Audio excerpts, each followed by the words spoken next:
Now, when it comes to British villains in Hollywood, you don't get much badder than Jason Isaacs, from playing the evil officer alongside Mel Gibson in The Patriot to the wicked wizard Lucius Malfoy in Harry Potter.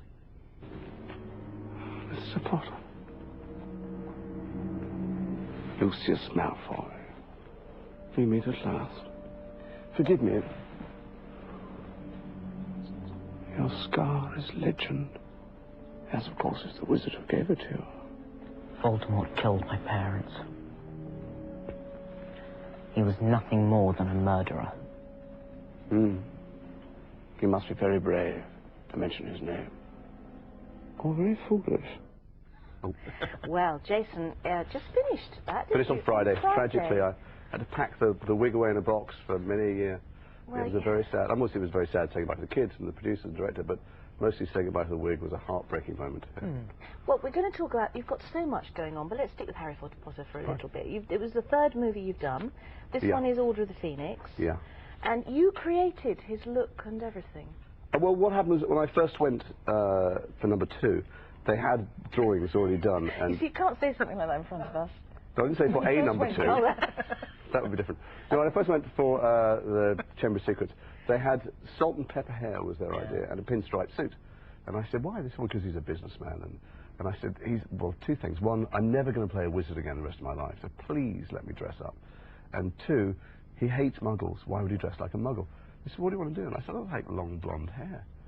He said, what? But that would make you... I said, yeah, that would make me look like Dumbledore or another wizard. So they got this very cheap, nasty wig off the shelf and put it on, and I said, instead of pinstripe suit, can I have kind of long, flowing velvet and ermine robes? And they went, well, we don't have anything like that. So we grabbed like a velvet curtain and went down to the set to show the director, and he went, what's that? I said, well, it's my idea for Lucius Malfoy, and I thought maybe I could have a cane. He said, is there something wrong with your leg? I said, no, I thought maybe for, you know, gesturing and pointing. And he was in the middle of a very big scene, it was all going on. He went, yes, well, all right, okay. And God love them, because that now has become what Lucius looks like. And but also and they sell those. Can I just say, I fly British Airways occasionally places, and they have a little magazine in the pocket in front, Sky Mall. It's what they sell on planes, and they have limited room in cargo, so they can only stock the essentials, you know, cigarettes, sunglasses, alcohol, and Lucius Malfoy's cane. Yeah, I'm always reading going, I can't bloody believe it, they're still selling these things. How fantastic. And how many do they carry? No don't cut get a for cut. it. Don't even get a cane of my own. Sheesh. I tried to nick it on Friday, but no one was having it. But also the magical stuff as well. I think Chris Columbus, who's the director you were talking about on that sort of first movie, when you walk through the door, I said, and then you walk out and close the door. That's right, yeah. That was my very first shot of Mania. It was with the late, lovely Richard Harris and Daniel, and I flounced out the room. Once you wear that hair, and it all becomes a little bit drag queeny, and I flounced out the room, and he said, don't forget to close the door behind you. And I said, okay, I mean, could I just, is there any way I can just wave my hand and the door shuts by magic? He went, yeah, sure. I thought, this is cool. And then I said, wait, now where's Dobby going to be? How do I know where, do we have a little sign or a stick? And he said, what do you mean? I said, well, what height is Dobby? And I looked at the special effects people, they went, well, wherever you look, that's where Dobby's going to be. I went, okay. So then I turned around. Dobby's little house elf. Yeah. So I turned around to the very same shot, and I flicked my leg out and walked down the stairs and left the room. And Chris goes, okay, great, let's go again. You okay? Is the floor slippy? I said, no. He said, well, what was, you did a thing with your leg? And I said, yeah, I kicked him down the stairs. He went, really? He looked at the special effects guy. He said, can we do that? And they went, yeah, sure. I thought, this is kind of a great day at work. Yeah, and it just got better. Fantastic. I've just been doing a wand battle with Gary Oldman for a month. Gary Oldman, possibly my favourite actor in the world. Little did I think if I ever got to work with my favourite actor, it would be dressed up as a wizard having a wand battle, but nonetheless. And we're just trying to think of new and clever ways to throw spells and use this wand in unexpected ways. It's fantastic. Can you bounce a spell off things? We do all kinds of things, although Gary got slightly carried away, because we get all kind of, well, how about if I do this? And there are certain limitations. Gary at some point went, how about I could run around, snap a couple of necks, and stab him right through the chest with it? He's got strange silence in the studio, and he went, yeah, okay.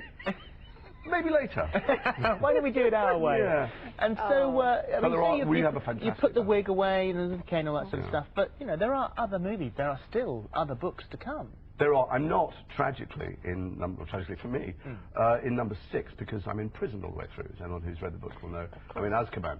Yeah. I'm hoping for a big bust out in number 7. Absolutely, you have I'd like to Steve McQueen it out of jail, little motorbike and jump over the fence. But I'll be happy with the tunnel, anything. And I did meet J.K. Rowling only the once at an awards ceremony. And I went over to her and they said, on the long walk over to her in my tuxedo, I thought, just be cool.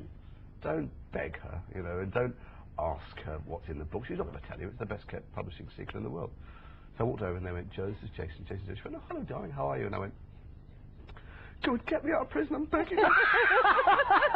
Begging you. And she laughed enigmatically, and I've no idea if it had any effect or if she just thought, get this man away from me. You're doing some... It's a very intricate puzzle, but it's worth the effort. Jason, thank you, Jason. Thanks Lovely for coming in. you. I look forward to next Harry Potter as well. It sounds fantastic. Oh, when's it out? Do we know? It's out July the 15th next year, and sadly I won't be donning the wig again until about 2030. So. I should get you out of prison. I hope the she gets begging out of probably prison. works. Someone sends me her address, I'll be right outside with them. Just book Scotland, we'll get them. Now, competition time, and how does having your more